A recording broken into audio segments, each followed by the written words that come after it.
$2.75. Crude oil rates of return, based on the definition that I just gave, were somewhere in the upper 30s or low 40s.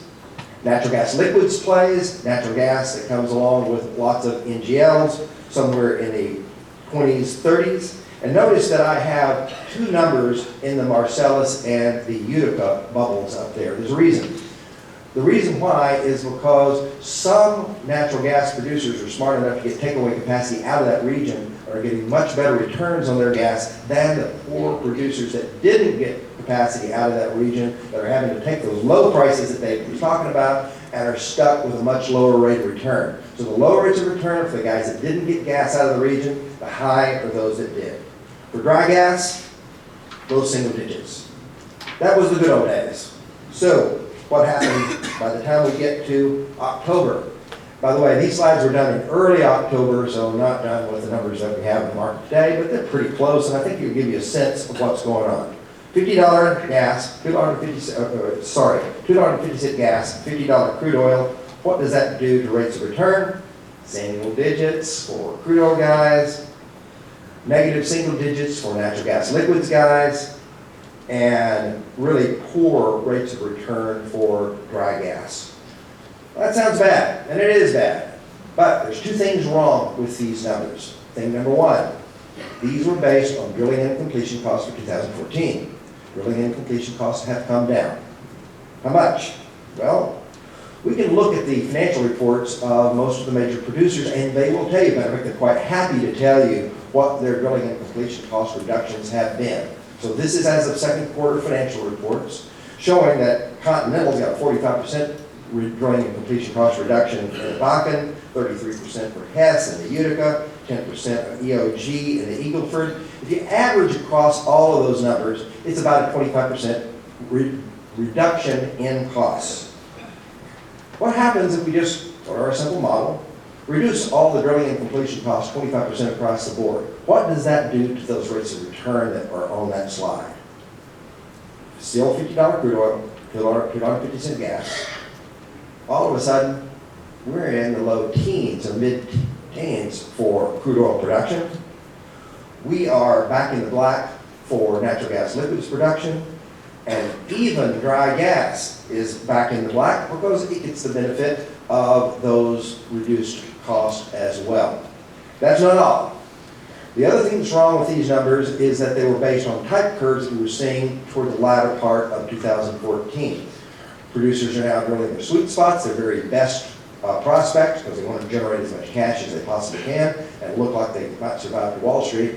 And because of that, the type curves for the wells that are being driven, the initial production rates for those wells are higher. And because of those higher numbers, my guess is these rates of return here are maybe low by 5 or 10%, depending on who you want to believe. So what that tells you is that some of these guys can make money if they're drilling in the right place and have the right takeaway capacity deals, even at $50 and $2.50 and maybe even at $45 and $2.20, which is where we are today. Of course, the biggest kick is coming from the Northeast, like we've been talking about, and that's the numbers that I started showing. What if we just take those numbers in that graph, lower 48 total natural gas production, and divvy it up into two buckets. Bucket number one, every place else in the United States. Bucket number two, the Northeast.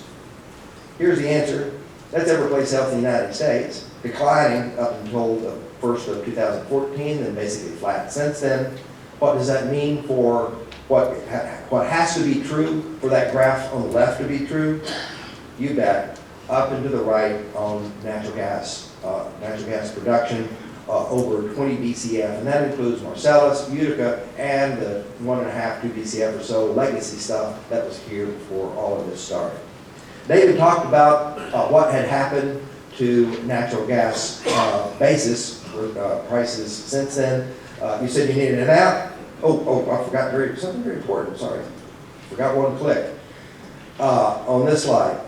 Probably the most profound thing that has happened to those of us who have been looking at these markets for a long time is the fact that if we compare that green line to total demand in the 16-state Northeast area on an annualized basis, that's that, which is a big swing summer winter, but I just annualized it Because what it tells you is that in 2015, for the first time since I think anybody in this room has been alive, the Northeast is now a net production region overall. That has huge implications for basis, and then that was supposed to be my transition into what David had said about what kind of basis relationships we've been seeing lately. So this is the map that you said you needed. Welcome to borrow that from me. There's the two largest producing areas in the Northeast area, and the locations of those pricing points that David was talking about are there. So here's the basic rule. The further away you are in that area from those core areas, from those blue blobs that you see there, the better off as a producer you are. If you can get further away, you're better off. What does that look like? If we're looking at zones for Marcellus, that's what basis looks like right now. So that is basis relationship somewhere around anywhere between $1.50, $2 below Henry Hub, and $2, and Henry Hub is at $2.20 or 30 cents. That's not a good thing. New York Transco Zone 6 spiked really high in the polar vortex, spiked last year. This summer, below $1.50 or so below Henry Hub. I am from Texas. This is New York prices below the price in Texas and Louisiana. This is not what God intended. The Indian South was healthy a couple of years ago, now not so good. But the only place is Columbia Gulf Pico, which is still in pretty good shape, and that is because it's further away from the problem, and the problem is oversupply. So what does that mean in terms of how we can put this all together? We have productivity up, we have production remaining healthy, particularly in the Northeast, we have prices down, particularly in the Northeast, and it all depends on price. But it doesn't just depend on the price of gas, it also depends on the price of crude oil, because a lot of associated gas comes along with crude oil, and natural gas liquids prices tend to be somewhere between halfway between crude oil and natural gas, and so we've got to look at the prices for all of those commodities in order to make a judgment about what is likely to happen next. That's a problem because, like Vello was saying, prices these days are a bit difficult to predict. As a matter of fact, at our firm, we don't try to predict prices. We don't have a bloody clue what's going to happen to prices. So in the time-honored tradition of all the consultants, we'll use scenarios. Scenarios. First scenario I'll show you, we do a bunch, but I'll show you one. $80 by 2021, $4 by for gas by 2021. Our producer clients really like that scenario. Contraction scenario, WTI only gets back up to $60 by 2021, natural gas flat at $2.75. Again, these are not forecasts, they are not high and low cases. They're just something where we can see, here's what they look like graphically. Or just something we can swap into that same model that we looked at a few minutes ago and see what that does to producer economics. And then once we know producer economics, we can see what that would mean to producing drilling activity. And then once we know drilling activity, we can say what that means for production and then translate that with what it means for infrastructure development. Do that for crude, gas, or NGLs. Here's the gas side. This is lower 48 natural gas production. It was rising at about 2.8 BCF a year. It's going to be growing at 2.4 BCF a year in the growth scenario. So that's high crude prices, high gas prices. In the contraction scenario, growing or falling about 0.4 BCF a year. So growing in the growth scenario, contracting in the contraction scenario. If we look at each one of the individual basins, there's a big difference in what happens from one to the other. Of course, the big deal here is Marcellus and Utica, 11 BCF a day difference between the growth case and the contraction case. So there's a huge difference in what happens to production depending on what happens to price. There's not a big surprise, but when you then crank that through how much infrastructure is required to take care of that problem, if you will, it's a lot. Fortunately, the industry is responding. 29 BCF of new takeaway capacity, and here I'm only looking at pipelines that actually get gas out of the region. 43 new build and reversal projects. We're not going to talk about each one. Suffice to say, 5.3 goes out to the Midwest via Ohio. 8.2 BCF goes out Gulf via Ohio, east 5.9, south via Atlantic 8.7, 1.2, Canada. So those are basic corridors for that 29 BCF getting out of the region on 43 projects. There's another 40 or so projects that move gas around in the area, and then another 50 or so projects that are too small to keep up with. So there's a bunch of projects, a lot of building going on. We've got a detailed slide on each one of these. I'm only going to show you one. It's the Gulf, Ohio, getting up to about 9 BCF going out of that region. I'm going to show you this because one of our clients has a nickname for this slide. He likes to use it in his presentations. He calls it the nuclear strike slide. Anybody see War Games? That's kind of what gives the idea on that. All of those projects are bringing natural gas from the Northeast down to the place that needs it the most, Louisiana. Kind of makes you wonder. That's not the only problem. There's those routes taking gas down to Louisiana, and what else is happening? Well, we've had increases in associated gas and liquids-rich gas from the Oklahoma region, from the Permian, and from the Eagle Ford. And guess what they're not doing? They're not going west. Either because the west doesn't need any gas, because it's all coming from solar or wind energy, or because there's no transportation capacity, or some combination of both. So we call that the battle for Henry Hub, and that battle is going to be fierce over the next few years until LNG saves the world. And I'm not going to get into that debate. Maybe we'll get some of that into the questions, but that's the way it's going to play out. So what does that mean for natural gas prices in the Northeast? So David, I want to pay close attention to this one. This is important for you. Those guys down south are getting all the money now. You've got the little money bags. What's going to happen when all of that capacity gets built? Yes, sir, Reno. We pay a lot of money for this animation, by the way. It is going to flip, and your producers are going to be happy. Are they really going to be happy? Well, for those of you who were in the gas business 10 years ago, you remember a similar story. It was the Rockies. The Rockies. 10 years ago, Rockies production was the fastest growing natural gas region in the United States. There was not enough pipeline capacity in the Rockies, and what happened? The Henry Hub, back in those days, was back up at $8. By the time we got to October of 2007, natural gas fell to a nickel, and then it fell to a penny. That's a penny per MMBTU. It then kicked back up for a while for a whole variety of reasons, and there was commodity run up in 2008 right before the crash, and then prices were right back down into the 15-20 cent range. That problem got fixed. It got fixed mostly by the Rockies Express pipeline, several other pipelines, but mostly Rockies Express, taking that gas out of that region and moving it to Ohio. Whoops. That was a mistake. We moved it to Ohio, displacing gas that had fed the Ohio market from the Gulf Coast. And what that basically did was shove that gas back down to the Gulf Coast, putting pressure on Henry Hub prices, lowering the Henry Hub price to the point where somebody had to stop drilling. We stopped the Barnett, the Haynesville, the Fayetteville, companies that had, or areas that had, in our view at the time, marginal break-even prices, not total break-even prices, but marginal break-even prices of about $3.50. What did the natural gas price fall to? About $3.50.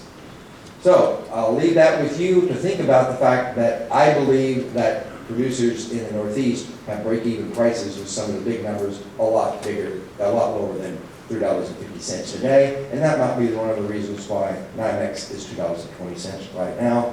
If this plays out, it's not going to be such a good thing. I'll skip past these conclusions because he's starting to pass me notes that I'm fixing to run out of time. So I'm just going to do one more slide, and this slide has nothing to do with gas, but I thought this was a group of economists, so I'd like to hear your opinion on this view of the crude oil business, and it also applies to the natural gas business. This is the crude oil production forecast that we did based on those two cases that I mentioned a few minutes ago. Crude oil getting back up to about 11 million barrels a day, if in the growth case and the contraction case, about 8.5 million barrels a day. What's interesting, though, is, of course, that volume, we know exactly where those wells are. We know those wells could be produced if we just go out there and drill them. The only reason they're not being drilled is because the price is not quite high enough to support drilling in those areas. That's a base level of production that will simply, that disappears at low prices. It comes back at higher prices. It's basically put on hold at lower prices, almost like it's storage. That base level of production will act as a price cap. Whenever prices increase, production growth will resume, and price increases will be cut back. So my view is then we should replace the old debunked peak oil theory with what I call the base oil theory. There's the old peak oil theory, the blue line showing what happened, the reason why that doesn't work anymore, and there's my theory of what we are into now. A cyclical market where every time production goes up, price goes down, every time price goes down, production goes up. That's the world that the gas business has lived in for the last 8 years, or at least 7 years, and I think that's where we are right there today with all hydrocarbons. Because that base of production is there. That base of production is there to respond. It is really all about that base. It's all about that base. And if you do not know who this is, go home and ask your kids, and they will tell you who that is. Thank you very much. I appreciate your time.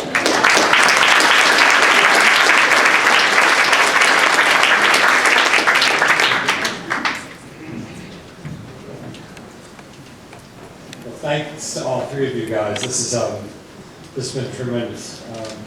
I've taken a lot of notes. They didn't all say 1 minute, 2 minutes, 3 minutes. So we're open for Q&A. I have a couple of my own, but they kind of get on to tangents a little bit. One that one of the things that we all do, we all come from, 1/3 of us come from different areas than the United States, and Vello's produced some analysis showing that there's a tremendous shale resource available worldwide. Where is it? Why can't people go get it? We all have theories about this land ownership, resource ownership, pipeline availability. I want to throw it to you guys because we've got a really broad audience to think about what are the obstacles to France, for example? Why France, Europe, Eastern Europe? Our information is excellent. Is that it?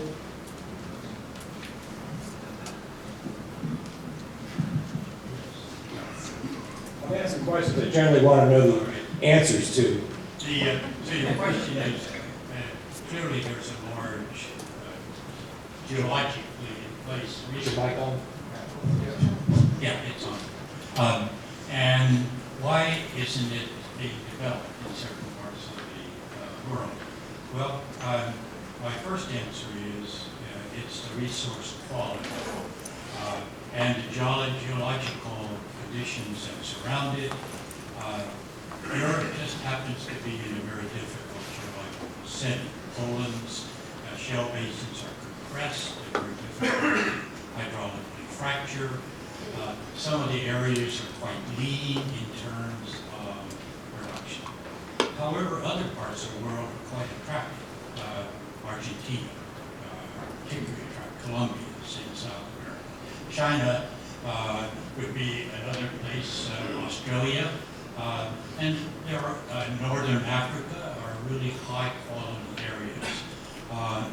And then once you kind of sort through that one, then comes all of the other things that you talked about. The above ground conditions of being able to establish a commercially viable setting for the development of these resources, the markets where this gas goes. Ben, I think I'll just add one key point, and we have a number of international delegations that come in and visit with us, and I think the one key point that I would share with this audience is that you got to get out in front from a public information standpoint, and demystify what shale gas production and hydrocarbon development means for your area. Get the science and the fact-based information out early, get out often, and make sure there's an open dialogue with transparency for folks in the public arena. There's a push against hydraulic fracturing, against shale development across the globe. It certainly has occupied a fair amount of time, not only of our coalition staff, but our membership as well. Things like you'll do this afternoon, go out and visit a well site, are absolutely imperative to get out and feel it, touch it, see it. Again, to demystify that process, I think is absolutely critical in terms of being able to win in the area of shale production. So I just give you a little analogy. How's shale production working in New York for you? Yeah, that might be part of it. So that's I think kind of what David said. But there's another thing too, and I get this question a lot. What happens in the United States is that the majority of the shale development, successful shale development, has been from independents. Independents as a group, not as an individual company, but as a group, have an extremely high tolerance for failure. There's a lot of money that will be thrown at these guys. If the first guy fails, the second guy comes along and tries it again. Shale production, and Vello might disagree with me, and I'm not a geologist at all, so I wouldn't have a clue what I'm talking about, but I can tell you this does not look like all science yet. It looks like a trial and error process that needs a lot of failure, and most large companies, most companies that allow that sort I was in tech school for 20 years, there's no way in the world that we would have done the kind of things that independents have done in the United States. That structure of ownership does not exist, for the most part, anyplace else in the world, certainly not China. And so, given both the infrastructure constraints, the land ownership constraints, and the business model, I think it's going to be a long time before we see shale anyplace else in the U.S. Who is the next George Mitchell? Who is the next George Mitchell? Gee, I don't know. Frankly, I think Vello's guys at Southwestern Energy have a pretty darn good model. So, I don't know. Well, I think it's important to recognize that there was a larger community that made the shale development come about. Back in 1978, the department, back it was early then, but the Department of Energy launched its shale research program. That was 1978. Then came along, basically, as that began to phase down, the Gas Research Institute focused directly at the Antrim and the Huron shales and made those productive. We learned, built a tremendous base of science around it. And then basically, George Mitchell, and I was by as well as our company, others like Steve Holden's company, ResTech, were part of a group that was working to develop the science of the shales. And Mitchell came to Gas Research Institute. Mitchell had been drilling these half a BCF wells. Economics would have put it around maybe $7, $8 gas. And he says, what can we do together to improve well productivity? All the things, we talk about maybe. And so there's a classic well you can look at in literature. I wrote an article on it, the Stella Young No. 4 well. And it was designed to test some basic hypotheses that if you can contact a reservoir and you can really stimulate, break that rock, you can make it productive. So instead of a vertical well with small fracs, drilled it. In this case, we were worried about horizontal drilling, so we drilled a slant well. Voltage developed a stimulation package that fully exposed that rock to the wellbore, and that well was 3 times better than any other well that had been drilled. Evan came in, bought out Mitchell because they had horizontal technology, and off it took. So, that Mitchell's success was based on 30 years of investment in research and knowledge, and we should never forget that. It doesn't happen by luck.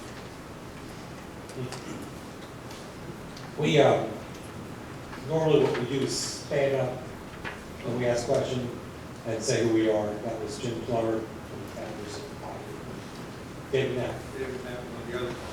Yeah. I had one comment on Vello's story. That's also Do we have a system where there are mics?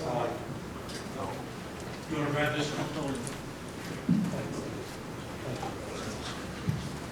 They also showed George Mitchell what it cost to drill that well, and that is the only horizontal well that George Mitchell ever drilled. But, you might also point out there was some help from some pretty good Chevron geology that helped George get started. One of their guys went over and helped him figure that out. But in terms of Rusty's point, that one of the old saws on Wall Street is that these explorationists, the independents and the small guys in the U.S. that don't exist anywhere else, will always drill to the last high in prices. And banks tend to lend to the last low in prices. And I think that's an important characterization of where we are right now in the U.S. shale situation. It's the banks that are in control. And a lot of people were talking about September 30th being kind of D-Day when they started calling in some of the loan covenants and things like that. But of course, that hurts the banks as well as the company. And so they treaded lightly, and now we've got another D-Day coming in the spring. But the banks are an important part of this, and we didn't really get a chance to discuss that much.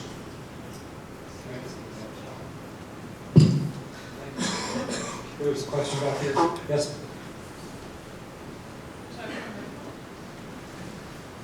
I'm Denise Malzerello, professor at Princeton University, and I was totally impressed with the spectacular development of shale in the last 5 years. I have a microphone. Okay, great, thanks. Denise, if you just repeat, take from the top. I'm Denise Malzerello, professor at Princeton University.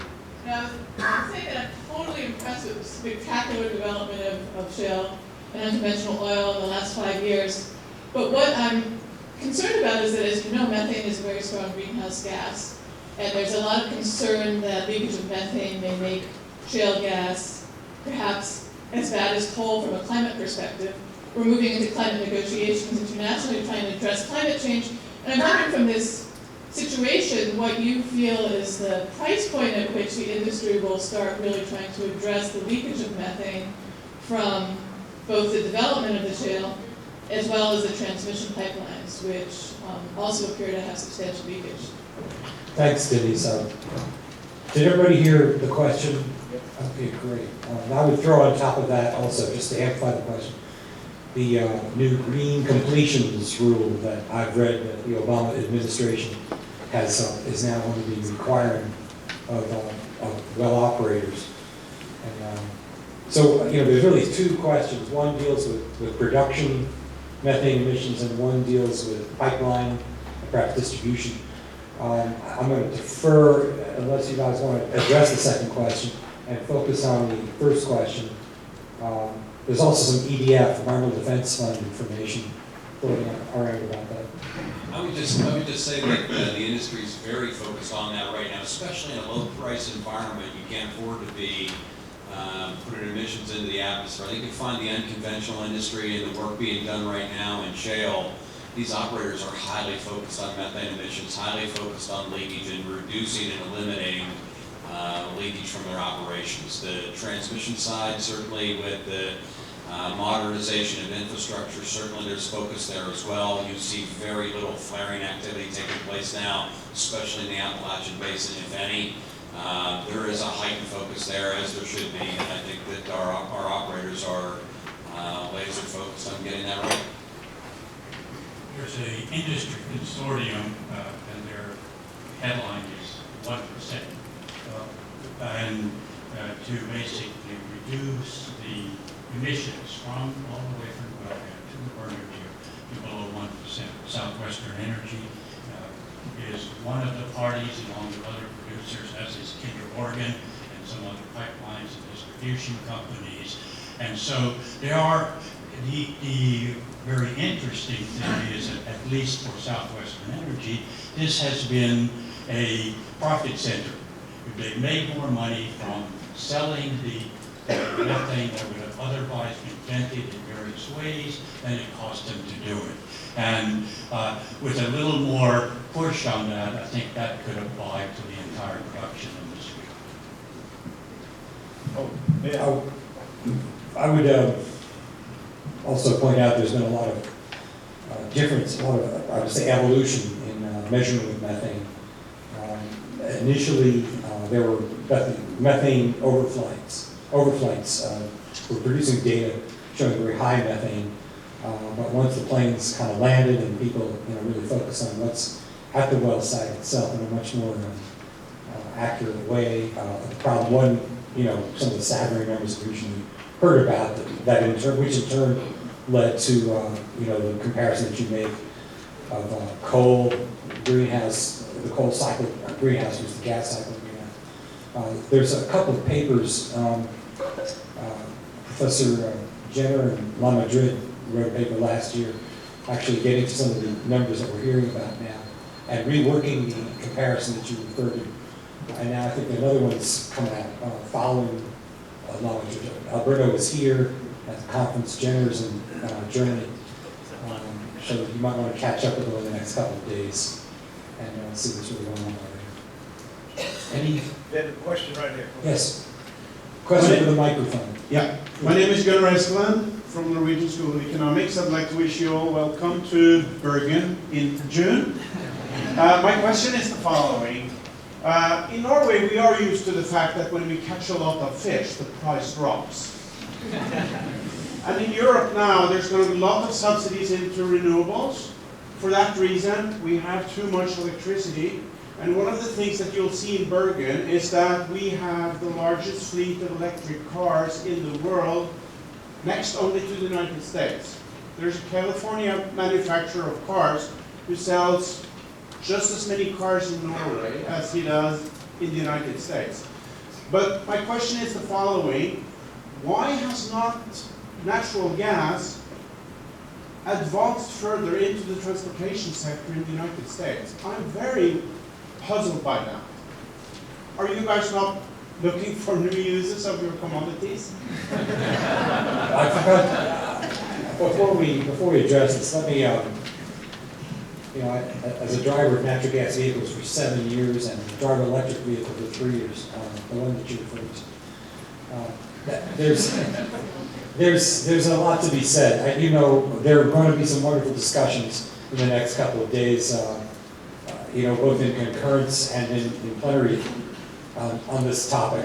And I've often wondered why, with 15 million natural gas vehicles around the world, why there aren't more than 10 or 15,000 here in Pennsylvania where there's the cheapest gas. Cheap gas is less expensive than the other operators. I think we've seen a lot of activities. Dave pointed to these. I think we're really seeing a bifurcation before we just a structure of the response of the whole natural gas vehicle sphere into small versus large. Large, heavy vehicles. The last diesel bus was put out of service in Los Angeles. All LA minibuses are now running on natural gas, without exception. Unfortunately, that's not true elsewhere in their valley, in other municipalities, but we're seeing a lot of uptake in large vehicles, and the amount of gas that's used when large vehicles convert is much greater than when small vehicles convert. I think for small vehicles, we're seeing technology really move in other directions. That's one. I would just add lack of infrastructure is one. We don't have refueling infrastructure on every city corner where we have fueling for liquid fuels, and that's certainly a challenge. But I also share with you we don't have a lot of OEM off-the-line vehicle choices for folks to use. The Americans are used to having the alphabet soup of options to purchase vehicles, and today we don't have that available to them. And I think we're working with major manufacturers of vehicles to provide those options, but provide them economically in comparison with liquid fuel-fired vehicles. I think a bus today in America costs about $180,000 more running on a natural gas pack than it is off an oil. So we're working to try and bring those costs down, make them more economical, make sure that they can compete long term. Certainly, we already know they get better returns from a maintenance cost standpoint. Certainly, savings on fuel costs, and the returns are 5, 6, 7 years out. Some aren't willing to take those. I think targeting the market is going to be really important. We reached a point 15 years ago where we had over 1,200 natural gas filling stations for vehicles that grew throughout the 1990s. And the vehicles didn't come about to use the station. I remember stopping at one in north of Baltimore, and I was the first guy that ever used.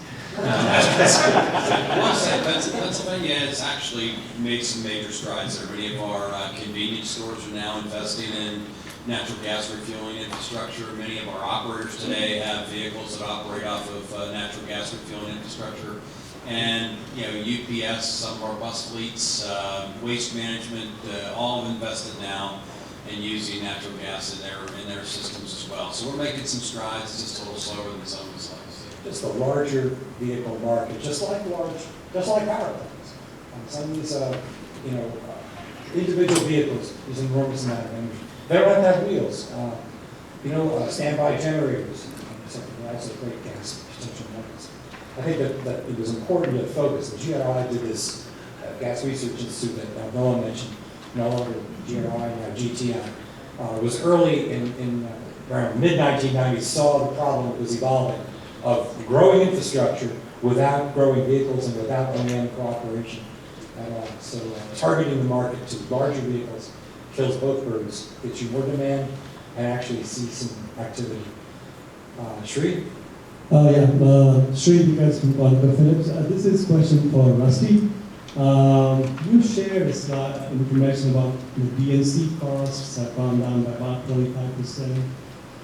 Can you comment on how much of that is structural, like efficiency improvement, etc., and how much is contractual savings that operators have gone to service companies for reduction? Do you have any assessment on what is structural versus cyclical reductions?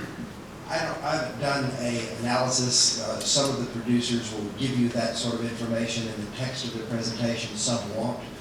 I'm guessing that somewhere around 2/3 of it is Halliburton and Schlesinger, and 1/3 of it is reduction in cost, just simply because of more efficient operations.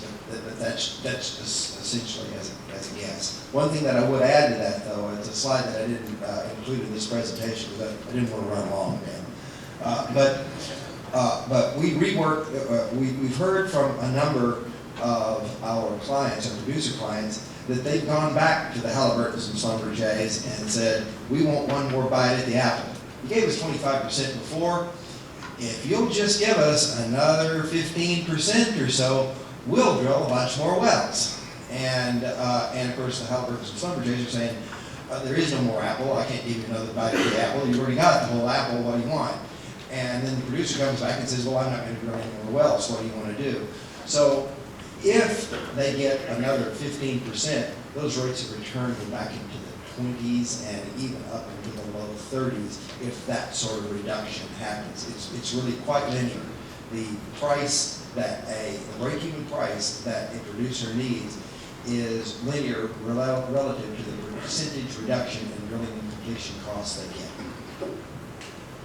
The only constraint I would place on that is that there is a minimum amount of cost for, I'm now going to move to the rig market in addition to the service market. And there's a break point where it actually doesn't cost, it doesn't pay to continue the rig. There's a rig rate. It's pretty close to the bottom. It's at break even.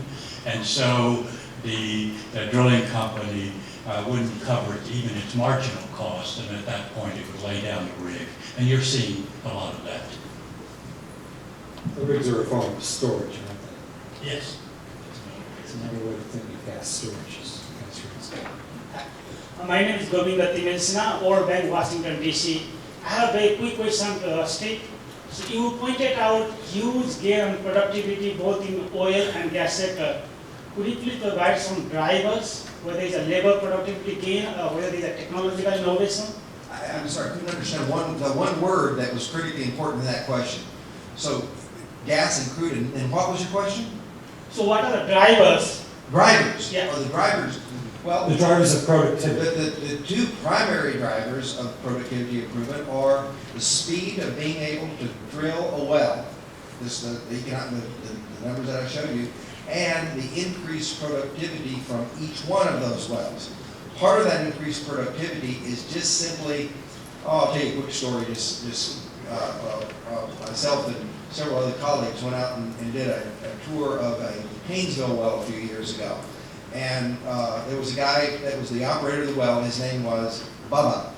I'm probably sure that most of those well operators are named Bubba. And one of my colleagues, several of you know in Porter Bennett, asked the operator, well, exactly what technologies are you applying in order to be able to get the increased productivity that you have out of this rig?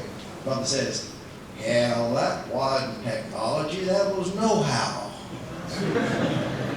Yeah, I know exactly where I need to trip this thing out and change the bit because the rock's going to change. I know exactly what kind of bit to put on because it worked for me last time and 2 times ago it didn't work.